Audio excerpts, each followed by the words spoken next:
దారికి వచ్చారు. కొద్దిమందిని ఇది మారుస్తాం అన్నప్పటికీ కూడా వాళ్ళెవరో పోటీకి మార్చిన ప్లేసుల్లో పోటీకి సుముఖత వ్యక్తం చేయని వాళ్ళు కూడా ఎక్కువ అవుతున్నారని రెడీగా ఉన్న ఆఫీసులోనే సిద్ధంగా ఉన్న ట్రంప్ అవినాష్ని మళ్ళీ రిపోర్ట్ కొట్టమ్మా అని చెప్పి నెలకి సంవత్సరానికి 8.5 కోట్లు ఇస్తున్నారు టైమ్స్ నౌ.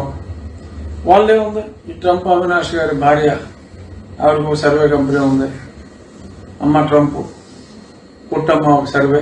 జనాలు అసలు మనం డిపాజిట్ వద్దురా బాబు అని చెప్పి ఎగ్జామ్షన్ ఇచ్చినా సరే క్యాండిడేట్లు ఒప్పుకుల్లో లేరు.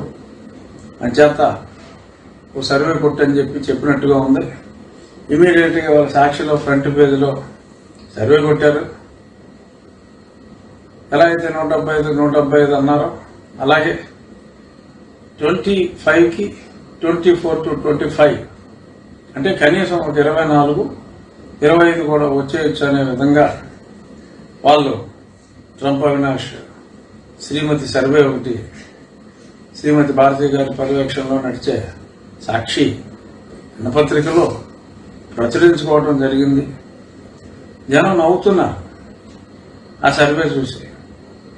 ఏమయ్యా సర్వేలు మాకు తెలుసు కదా, నువ్వు టైమ్స్ నవ్వు ట్రంప్ ఈ సర్వేలు పెట్టేస్తాయన్న తింగరవల్ల జనాలు.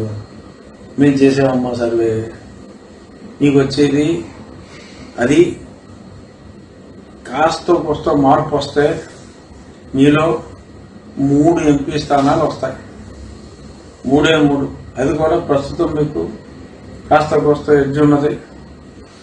కొంచెం కడప అది కూడా కంటిన్యూస్ ఫాల్లో ఉంది.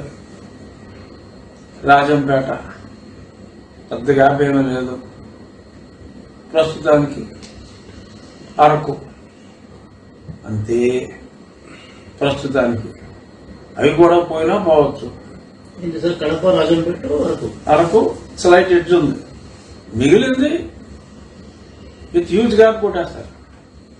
అసలు శ్రీకాకుళం నుంచి నెల్లూరు దాకా అయితే మధ్యలో అరకును మేనేస్తే ఇంకెక్కడ ఫైటే లేదు. War one side.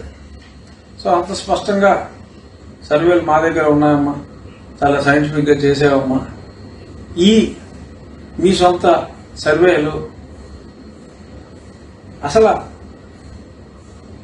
మరి మీకు టీం ఉంది, ప్రశాంత్ కిషోర్ టీము, రిషిరాజు టీము. మా రిషిరాజు రిపోర్ట్ ప్రకారం అని చెప్పుకోవచ్చుగా, మా ట్రంప్ అవినాష్ రిపోర్ట్ అని చెప్పుకోవచ్చుగా. ఆ టైమ్స్ నా పేరు వేసి పాప ఆయన బదనాన్ని చేయడం తప్ప ఇంకేమీ లేదు. దీనివల్ల కేవలం పారిపోతున్న జనాల్ని ఆపటానికి చేస్తున్న మీ చిరు ప్రయత్నాన్ని చూసి ప్రజలు కాదండి, ప్రజలకు ఎలాగో తెలుసు. ఎమ్మెల్యేలు ఎవరో మళ్ళీ వెనక్కి వచ్చే ప్రసక్తి ఉండదు. అసలు అందరికన్నా ముందు లోగుట్టు పెరుమాళ్ళ గిరుక అసలు వాళ్ళ పరిస్థితి ఏంటో ఎమ్మెల్యేలకు తెలుస్తుంది కానీ ట్రంప్ అవినాష్కి ఏం తెలుస్తుంది? సో ఎమ్మెల్యేలకి స్పష్టంగా తెలుసు వాళ్ళ పని అయిపోతుందని. పైగా నేను చెప్పుకున్నాం, అన్నాలేసింది మీరా, నిందలు వీళ్ళ మీద. అంతకంటే చాలా మంది ఎమ్మెల్యేలు చాలా స్పష్టంగా చెప్పారట. ఏమండి, ఇసుక ఎవరు దోచుకున్నారు? ఎవరో మెడ్రాస్ నుంచి తీసుకొచ్చారు, ఇంకెవరిని ఎక్కడి నుంచో మీ వాళ్ళని తీసుకొచ్చి ఇక్కడ తవ్వుకుని పోయారు.